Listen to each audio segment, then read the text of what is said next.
Good morning and welcome all of you. In this session, we'll discuss the tension that is rising between India and Nepal. On the border of India and Nepal, this tension is rising. And मैंने एक video पहले ही बनाया था जिसमें मैंने इसको explain किया था. कल का जो केस था उसमें आपने सुना होगा कि एक पर्सन की हत्या भी हुई थी, one person was killed. So I am going to explain these points in 10 different points and I hope you will understand and clarification आपको होगा कि भाई क्यों आखिर ये प्रॉब्लम बढ़ती चली जा रही है. आइए स्टार्ट करता हूँ. लिखा है इंडिया, और जो इंडिया का एक इंडियन फार्मर जो है कल मार दिया गया था, हैज़ बिन किल्ड, और करीब करीब 3 से 4 लोग 5 लोग करीब इंजर्ड हुए. एक फायरिंग हुई थी नेपाल पुलिस के द्वारा ड्यूरिंग एन ऑल्टरकेशन. ऑल्टरकेशन के मतलब क्या होता है? ऑल्टरकेशन का होता है बहस, है ना.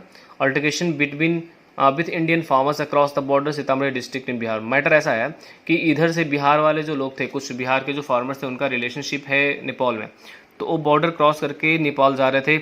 इसमें जो वहाँ के नेपाल के जो सोल्जर्स थे, जो बॉर्डर पर सोल्जर्स थे, उन्होंने उनको रोकने की कोशिश की, तो उनसे जो फार्मर्स थे उलझ गए. जहाँ तक अभी ये बात पता चली है तो उलझ गए, मतलब ऑल्टरकेशन हुआ, बहस हुआ, जिसके कारण फार्मर्स पे गोलियां चला दी गई, जिसमें एक फार्मर की डेथ हो गई और कई लोग इंजर्ड हुए हैं. ठीक है, तो ऑल्टरकेशन का मतलब मैंने क्या होता है? ऑल्टरकेशन का मतलब था बहस. ठीक है, बहस हो गया, मतलब एक हार्श आप बोल सकते हो कि एक आर्ग्यूमेंट हुआ. ठीक है, कैसा आर्ग्यूमेंट? हॉट आर्ग्यूमेंट हुआ. ठीक है, चलिए, लेकिन फिर भी जहाँ तक गोली चलाए जाने की बात है, बिल्कुल गलत है. ठीक है, आप ऐसा कर सकते थे कि उनमें से कुछ लोगों को आप हिरासत में ले सकते थे, अरेस्ट कर लेना चाहिए था, उसके बाद इंडियन सोल्जर्स को उसको सौंप देना चाहिए था. बट गोली चलाना जो है वो सही नहीं है, क्योंकि ये बड़ा इशू है. ये इसको छोटे में नहीं लिया जा सकता है, ये बड़ा इशू है. ठीक है, चलिए नेक्स्ट पॉइंट जो लिखा है उसमें लिखा है the incident comes at a time of continued tension between India. The incident जो है वो कब आया? ऐसा इंसिडेंट कब हो रहा है? जब टेंशन जो है बढ़ता जा रहा है बिटवीन 2 साउथ एशियन नेबर्स. क्योंकि इंडिया एंड नेपाल के बीच का जो बॉर्डर टेंशन है बिल्कुल नहीं था पहले, लेकिन अभी का जो सिनेरियो हम देख रहे हैं ना, उसमें इंडिया और नेपाल के बीच का जो टेंशन है वो बढ़ता चला जा रहा है. जस्ट क्यों हो रहा है ऐसा? क्योंकि टेरिटोरियल जो क्लेम्स किए जा रहे हैं नेपाल के द्वारा और इंडिया के द्वारा, जिसके कारण ये प्रॉब्लम जो है बढ़ती जा रही है. कुछ ऐसे एरियाज़ हैं जिस पे नेपाल का कहना है कि वो उनका एरिया है, और इंडिया का कहना है कि मैं बहुत दिन से हमारा एरिया है, तो हमारा ही एरिया है. एंड मैंने आपको एक वीडियो बनाया था जिसमें बताया था कि पिलग्रिम्स जो मानसरोवर जाते थे, जो पिलग्रिम्स जो जाया करते थे, वो पिलग्रिम्स को जाने का जो रास्ता था वो बहुत लंबा हुआ करता था. लेकिन जो अभी रोड बनाया जा रहा है, उस रोड से जो समय है वो करटेल हो रहा है, जिसके कारण इंडियन जो गवर्नमेंट है वहाँ पे रोड बना रही है. ठीक है, कुछ एरियाज़ में, जिस एरियाज़ को नेपाल क्लेम करता है कि वो उनका एरिया है. ठीक है, और इसी टेरिटोरियल क्लेम्स के कारण कन्फ्लिक्शन हो रहा है, मतलब लड़ाई हो रही है, झगड़ा हो रहा है, और एक कन्फ्लिक्टिंग ऑफ आइडियाज़ आ रहे हैं और फाइट हो रही है. तो टू साउथ एशियन नेशंस के बीच में जो टेंशन है धीरे धीरे क्या हो रहा है? बढ़ता चला जा रहा है. ठीक है, लेकिन यहाँ पे क्या देखा गया कि इंडिया और नेपाल का जो रिलेशनशिप रहा है वो हमेशा से अच्छा रहा है, लेकिन अभी का जो सिचुएशन है, पिछले 1 महीने से जो सिचुएशन है, बहुत ही ख़राब होता चला जा रहा है. क्योंकि आपने सुना होगा कई बार नेपाल के जो गवर्नमेंट है उन्होंने बोला कि जो इंडिया का जो इंडियन वायरस जो है वो चाइना से भी ख़तरनाक है. मतलब इसका तो बहुत ही ख़राब सिचुएशन. उनका कहना है कि नेपाल में जो भी कोरोना वायरस फैला है ना, वो इंडिया के कारण फैला है. ठीक है, बहुत सारी चीज़ें उन्होंने ऐसे ही बहुत सारे क्लेम किए. उन्होंने ये भी बोला कि इंडिया जो है कुछ हमारा जो एरिया है, जो टेरिटरी है, उसको हड़प लिया है, मतलब उसको कैप्चर कर चुका है और अपना उस पर क्या धाक जमाता है, लेकिन वो हमारा एरिया, ऐसा नेपाल के लोगों का कहना है. नॉट लोगों का, it is the statement given by the government of Nepal. ठीक है, चलिए आगे बढ़ते हैं. Asian neighbours over conflicting territory claims. Here is a round up of the latest incident, that geopolitical background in which it is happening. I'm going to explain some points जिससे आपको ये पता चलेगा कि जो प्रॉब्लम है ना, जियोपॉलिटिकल जो बैकग्राउंड है, क्या क्या प्रॉब्लम आ रही है, क्यों ऐसा हो रहा है, लेटेस्ट इंसिडेंट्स क्यों हो रहे हैं, तो उसको मैंने एक्सप्लेन करने की कोशिश की है. आइए स्टार्ट करते हैं. पहला जो केस है उसमें लिखा है 25 years old farmers Vikesh Kumar Rai was killed and 2 others. 3 लोग मारे गए. ठीक है, देखिए 25 years old farmer Vikesh Kumar Roy was killed and 2 others Umesh Roy and Uday Thakur received bullet injuries. Sorry, बोल क्या रहा है कि विकेश कुमार रॉय जो थे 25 years old, उनको मार दिया गया, गोली चला दी गई थी नेपाल गवर्नमेंट के द्वारा, सॉरी सोल्जर्स के द्वारा, आपने सुना होगा कल. उसके अलावा दो अदर लोग जो थे, 2 से 3 अदर लोग जो थे वो क्या हुए, उनको कुछ बुलेट लगी, मतलब वो इंजर्ड हुए while working in an agricultural field in firing by Nepal security forces said locals. Locals ने क्या बताया है कि एग्रीकल्चरल फील्ड में ये लोग काम कर रहे थे और जो गोलियां चलाई गई नेपाल सिक्योरिटी फोर्सेस के द्वारा और गोली इनको लगी, उसके कारण उनमें से एक का डेथ हो गया और 2 लोग बुरी तरह से इंजर्ड हो गए। ठीक है, चलिए नेक्स्ट जो यहाँ पे केस है, सबसे इंपॉर्टेंट केस क्या है कि भाई अगर कोई भी प्रॉब्लम होती है तो you can talk to the soldiers over there, security forces के जो अच्छे बड़े ऑफिशियल हैं उनसे बात करो।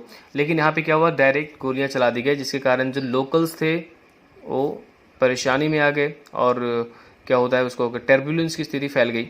अनदर पर्सन लगन रॉय नाम का जो आदमी है is said to have been detained by Nepali police. Nepali police ने लगन रॉय नाम का जो आदमी है उसको डिटेन किया, मतलब हिरासत में लिया है।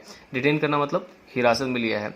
Across the Lalbandi Janaki Nagar border in Pipra Parsain panchayat under Sonbarsa police station Bihar Sitamarhi district.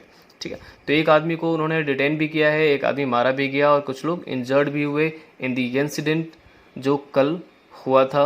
और उसमें नेपाल के जो सोल्जर्स थे उन्होंने गोलियां चलाई थी, किस पे, फार्मर्स पे। नेक्स्ट जो केस है यहाँ पे, according to another account by the director general of Sashastra Seema बल कुमार राजेश के द्वारा के बारे में अगर हम बात कर रहे हैं, कुमार राजेश चंद्रा ने के अनुसार उन्होंने बोला है कि इंसिडेंट जो है वो करीब 8:40 पे हुआ था फ्राइडे को। When a family going to Nepal was stop, जब एक फैमिली जा रही थी नेपाल उसको रोका गया and asked to return by Nepali security personnel at the border. ठीक है, और उनको बोला गया कि एक काम करो आप वापस चले जाओ, आपको नेपाल नहीं जाने दिया जाएगा। उनको वापस जाने की बात की गई। This he says led to a verbal altercation, यही कारण बना वर्बल ऑल्टरकेशन के। तो वहाँ पे जो डायरेक्टर जनरल हैं उनका कहना यह है कि ये जो स्थिति है ना ये इसलिए हुई क्योंकि कुछ लोग इंडिया से नेपाल जा रहे थे, नेपाली सोल्जर्स ने उनको रोका। ठीक है, अब जब उनको रोका गया तो वो कुछ ऑल्टरकेशन में फंस गया, मतलब बहस करने लगे, है ना। तो बहस करने के कारण ये प्रॉब्लम आई जो लास्ट में गोलियां चलानी पड़ी नेपाली सोल्जर्स को। नेक्स्ट पॉइंट जो है लिखा है भाई, Chandra told ANI that the Nepal security personal fire around 15 rounds. हाँ, कल ऐसा बोला गया है कि जो सिक्योरिटी पर्सनल वहाँ पे थे नेपाल के, उन्होंने करीब 15 राउंड गोलियां चलाई, है ना, जिसमें से 10 गोलियां जो थी, 10 राउंड जो गोली चलाई गई वो हवा में चलाई गई थी, एयर में चलाई गई थी, है ना। एमुनिशन का मतलब होता है बारूद, मतलब गोली चलाना। ठीक है, एमुनिशन का मतलब होता है बारूद, मतलब बम बारूद चलाया गया। तो वहाँ पे गोलियां जो चलाई गई वो 10 राउंड ऊपर चलाए गए। He also made it clear that the firing happen inside Nepal territory. उन्होंने ऐसा ही बोला है कि जो फायरिंग हुआ है इंडियन टेरिटरी में नहीं हुआ है, इंडियन एरिया में नहीं हुआ है, नेपाल के टेरिटरी में हुआ है and not on the Indian side of the border, Indian side of the border में नहीं हुआ है। A fact also corroborated, corroborate का मतलब होता है कन्फर्म करना। ठीक है, तो a fact also corroborated by the additional director general of police, है ना। ये जो फैक्ट है ये एडिशनल जो डायरेक्टर जनरल ऑफ पुलिस हैं उनके द्वारा भी कंफर्म किया गया है, जिनका नाम है क्या, जितेंद्र कुमार।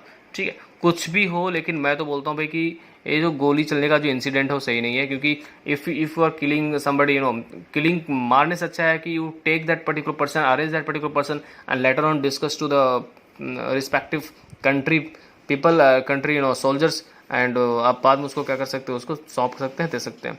ठीक है, चलिए तो नेक्स्ट पॉइंट पे आते हैं। नेक्स्ट पॉइंट ये है ना कि तो यहाँ पे जो केस है ना लिख रहा है क्या कि दी ऑफिसर ने कहा ना, ऑफिसर ने क्या कहा कि नेपाली सिक्योरिटी जो पर्सनल हैं उन्होंने डिटेन किया है, मतलब हिरासत में लिया है एक आदमी को। ठीक है, और उनका नाम है क्या, Lagan Roy. By on one account and Indian forces were engaging their Nepali counterpart in talks, है ना, to have him release to ensure that issues don't escalate further.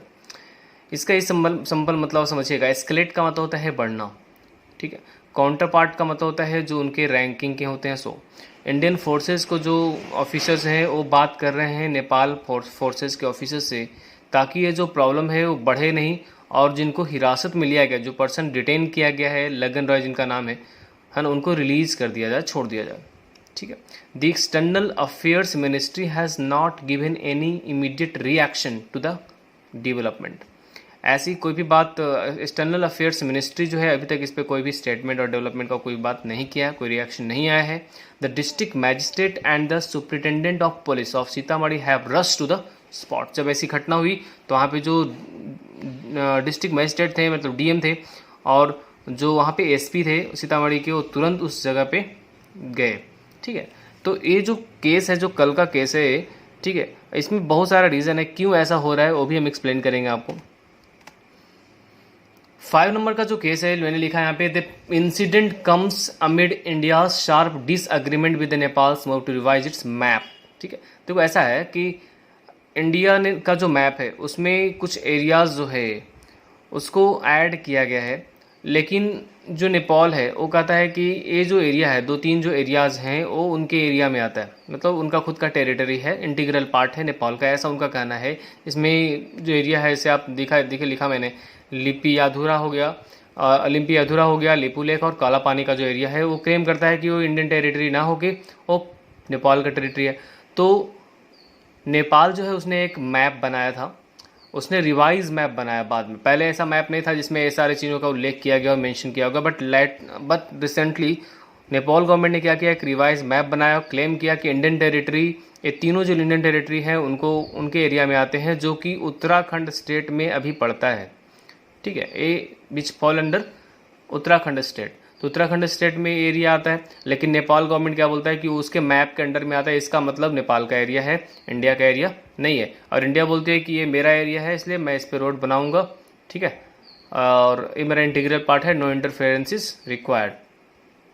Nepal का जो लोअर हाउस है, लिखा है Nepal's lower house has voted for constitutional amendment to include this territories in its official map despite India's objection. Nepal का जो court है उन्होंने बोला है कि कोई फ़र्क नहीं पड़ता, इंडिया ऑब्जेक्शन कर रहा है, कोई फ़र्क नहीं पड़ता, तो आप क्या करो, इंक्लूड करो इन सभी टेरिटरीज को अपने ऑफिशियल मैप में। ठीक है, Nepal's parliament is holding a special meeting tomorrow to complete the amendment process. ठीक है, अब स्पेशल मीटिंग होने वाली है ताकि इस अमेंडमेंट प्रोसेस को कंप्लीट किया जाए, ऐसा वहाँ पे नेपाल पार्लियामेंट कर रही है। ठीक है, तो मतलब ये जो है ये प्रॉब्लम को और भी एक्सकेलेशन किया जा रहा है, एक्सकेलेट किया जा रहा है। जहाँ तक मैं समझता हूँ ना, इसमें नेपाल में तो इतनी पावर नहीं है कि नेपाल अकेले इंडिया से लड़ जाए। ठीक है, तो है क्या ना, इसको पूरी तरह से नेपाल को सपोर्ट मिल रहा है चाइना का। और आपने सुना होगा हांगकांग का जो केस है ना, हांगकांग का, उसमें 2 कंट्रीज़ ने डायरेक्टली एकदम ओपनली मतलब स्टेटमेंट दिया और सपोर्ट किया है चाइना का। पहला कंट्री है पाकिस्तान और दूसरा जो कंट्री वहाँ पे है वो है आपका नेपाल। तो भाई नेपाल अगर इतना ज़्यादा इंटरेस्ट ले रहा है, इसका मतलब ये है कि नेपाल जो है धीरे धीरे आने वाले समय में ऐसा ना हो, मुझे डर है कि ऐसा ना हो कि वो चाइना के अंडर में चला जाए। ठीक है, क्योंकि चाइना की गवर्नमेंट अगर वहाँ पे अपना बात मनवा सकती है, वहाँ की गवर्नमेंट से अपना खुद का दिमाग अगर काम नहीं करता है, तो आने वाले समय में जो स्थिति होगी और भी ज़्यादा ख़राब हो सकती है। ठीक है, नेक्स्ट जो केस हमने देखा है यहाँ पे, the border issue was first raised bye Nepal PM. ये इशू जो है नेपाल के पीएम द्वारा किया गया था, रेज किया गया था। After India formally opened 80 kilometre road to Lipulekh pass for Kailash Mansarovar pilgrims in the month of May में जो मैंने बताया था अभी कि एक रोड बनाया जा रहा है, 80 किलोमीटर का रोड जो बन रहा है लिपुलेख पास पे। ठीक है, जो कैलाश मानसरोवर को जाती है, जो पिलग्रिम्स को बहुत हेल्प करेगा, मतलब तीर्थयात्री जो होंगे उनको बहुत हेल्प करेगा, और एक शॉर्टकट रास्ता है जिससे जाने में जो है ना समय कम लगने वाला है।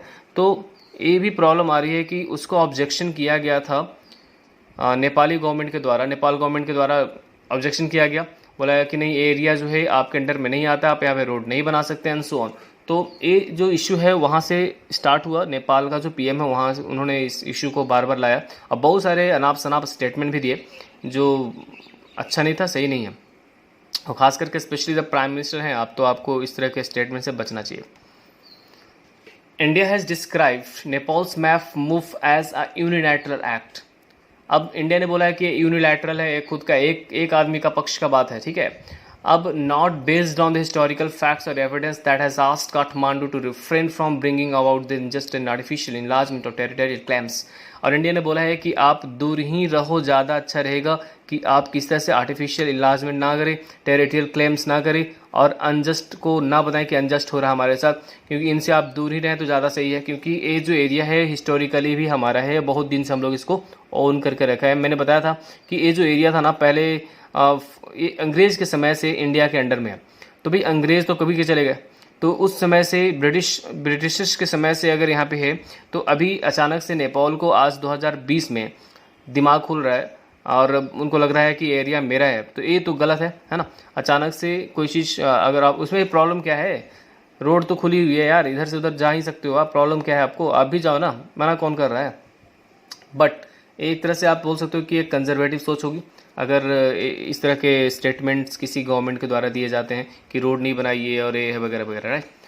चलिए नेक्स्ट है following the map move Nepal has increase troops presence in the border on the border with India. आपने देखा होगा कि मैप जो रिवाइज हुआ उसके अनुसार बोला गया कि जो एरिया है हमारा है, इसलिए नेपाल ने क्या किया, नेपाल ने वहाँ पे बहुत सारे सोल्जर्स को डिप्लॉय कर दिए जो इंडियन बॉर्डर पे। क्योंकि होता क्या ना, इंडिया और जो नेपाल का बॉर्डर है उसमें ओपन बॉर्डर था, ज़्यादा पुलिस ऑफिसर्स नहीं हुआ करते थे, लेकिन अभी के समय में वहाँ पे जो सोल्जर्स हैं उनकी संख्या बढ़ा दी गई है। ऐसा नेपाल गवर्नमेंट ने किया। The two countries share an open border share करते हैं ऑफ 1880 किलोमीटर्स, ठीक है, मतलब 1880 किलोमीटर का जो ओपन बॉर्डर किया गया है दोनों के बीच में। Nepal had close it's international border, अभी नेपाल ने क्या किया है, क्लोज किया इंटरनेशनल बॉर्डर को मार्च 22 को, क्योंकि जो इसलिए किया गया कि कोरोना वायरस जो पैंडेमिक है वो स्प्रेड होते चला जा रहा था। तो उनका स्टेटमेंट भी आया था कि इंडिया जो है हमारे यहाँ पे कोरोना वायरस को क्या कर रहा है, फैला रहा है। और आपको बता दें नेपाल में जो केसेज हैं वो धड़ाधड़ राइज हो रहे हैं, तेज़ी से राइज हो रहे हैं। अब हालांकि अभी केसेस बहुत कम है, 5000 के आसपास केसेज हैं, लेकिन फिर भी ये जो केस है धीरे धीरे क्या हो रहा है, बढ़ता चला जा रहा है। तो इस चीज़ को समझने की जरूरत है कि इंडिया ने बहुत हेल्प भी किया है नेपाल का, है ना। और इंडिया ऐसी कंट्री नहीं है कि हमेशा लड़ने के लिए किसी से तैयार रहती है। इंडिया बहुत सोच विचार की कोई भी काम करती है। तो यहाँ पे जो पैंडेमिक है उससे बचाने के लिए ना, अपनी कंट्री को बचाने के लिए एक कंटेनमेंट मेजर लिया गया था और बॉर्डर को सील कर दिया गया था कि कोई भी आदमी इधर से उधर नहीं जाएगा, बॉर्डर क्रॉस नहीं करेगा। Several experts see that the new map as attempt by the Nepal PM to galvanize public support. Several experts का कहना है कि जो न्यू मैप है ना, एक प्रयास है नेपाल पीएम का ताकि पब्लिक सपोर्ट को क्या कर सके, गैल्वनाइज कर सके, ज़्यादा ले सके, ज़्यादा से ज़्यादा गैल्वनाइज कर सके, ज़्यादा से ज़्यादा ले सके पब्लिक सपोर्ट को, by whipping up ultra nationalistic sentiments. क्या करेगा भाई, ऐसा कोई नेशनलिस्टिक स्टेटमेंट देगा या सेंटिमेंट्स को राइज करेगा ताकि अगर नेशनल की बात आएगी तो भाई नेशन की बात पे तो कोई भी कंट्री के लोग साथ में खड़े हो जाते हैं, ठीक है। तो भाई इस केस में इस चीज़ को बढ़ाया जाए, एस्केलेट करेंगे और इससे क्या होगा, पब्लिक का सपोर्ट ज़्यादा मिलेगा। अभी के समय में क्या है कि कोरोना वायरस वहाँ पे इतना ज़्यादा स्प्रेड हो रहा है जिसके कारण जो वहाँ की पब्लिक है वो भी गवर्नमेंट के खिलाफ प्रोटेस्ट कर रही है, उनको अच्छी अमेनिटीज़ नहीं दी जा रही है एंड सो ऑन।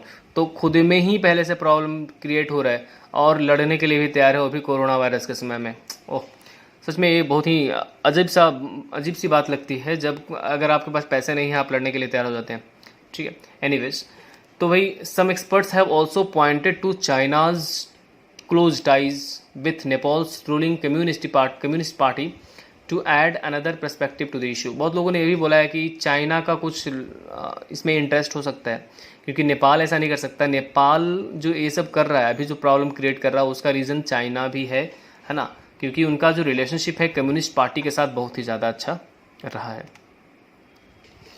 और जो इसका जो लास्ट केस हमने आज डिस्कस करना है वो है India has been supportive for all neighbours including Nepal. India हमेशा हर नेबर्स का सपोर्ट करता रहे। हम पाकिस्तान की बात नहीं करेंगे क्योंकि पाकिस्तान तो बेचारा पहले से ही बीमार है, ठीक है, जो बचपन से ही नाराज़ हो उसको तो कुछ नहीं कर सकते ना। तो भाई India has been supportive of all neighbours, India हमेशा सपोर्ट करते रहा है ऑल नेबर्स का इंक्लूडिंग नेपाल, विच वो जिसको सप्लाई किया गया था 25 टन ऑफ मेडिकल एड्स। हाल फिलहाल में इतना सपोर्ट किया गया है कोरोना वायरस के समय पे, इंक्लूडिंग पैरासीटामोल टैबलेट, उनको टैबलेट दिए गए और हाइड्रोक्सी क्लोरोक्विन टैबलेट्स दिए गए, टेस्ट किट्स दिए गए, अदर सप्लाईज किए गए ताकि एड किया जा सके, हेल्प किया जा सके, स्पेशली कब, जब कोरोना वायरस स्प्रेड हो रहा है तो उसको उसको कम करने के लिए ये सारी चीज़ें वहाँ पे क्या किया गया, भेजा गया। तो अगर आपको इंडिया इतना सारा हेल्प कर रहा है उसके बाद भी आप लड़ने के लिए इंडिया से ही तैयार हैं, ठीक है, तो भाई ये तो स्नेक इन द ग्रास हो रहा है ना। चलिए, India has also taken care to ensure that the supply of essential goods to Nepal is not disrupted despite the lockdown on both sides, ठीक है। इंडिया ने ये भी अश्योर किया है कि जो इंडिया से नेपाल में जो भी चीज़ एक्सपोर्ट होता है वो हम करते रहेंगे, बोथ साइड से जो वहाँ से आता है या फिर मैं यहाँ से जो भेजता हूँ वो आता रहेगा, चाहे जो भी हो जाए। कोरोना वायरस से ये चीज़ डिसरप्ट नहीं हो सकती है, और ऐसे भी बहुत बड़ा इशू नहीं है। कोरोना वायरस तो है, अब जो प्रॉब्लम है उसको क्या कर रहे हैं हम लोग भी, क्या कर रहे हैं, अपने आप को बस प्रिवेंशन में रखिए, प्रिकॉशंस में रहिए, और जो काम करना हो तो करना ही पड़ेगा ना, ठीक है। और ऐसे भी अगर फूड कमोडिटीज़ जो इसेंशियल कमोडिटीज़ हैं या फूड आइटम्स है, अगर उसको भी स्टॉप कर दिया जाए तो नेपाल या फिर नेपाल में फिर खाएगा लोग क्या, ठीक है। तो ऐसी बहुत सारी प्रॉब्लम्स आ सकती है। एनीवेज, मीनवाइल ये समझिएगा कि ये जो पूरा जो केस है, एक केस नेपाल का क्रिएट किया हुआ है। अब नेपाल का जो क्रिएशन है इंडिया के खिलाफ है, जिसमें नेपाल को सपोर्ट किया जा रहा है चाइनीज़ गवर्नमेंट के द्वारा, क्योंकि जहाँ तक आपको ही पता होगा नेपाल इतना बड़ा और इतना डेवलप कंट्री नहीं है और इतना पावरफुल कंट्री नहीं है कि वो इंडिया जैसे मुल्क से या फिर इंडिया जैसे कंट्री से लड़ सके। एनीवेज, आज का ये वीडियो आपको पसंद आया होगा तो आप शेयर करना और लाइक ज़रूर करना, ठीक है। Thank you.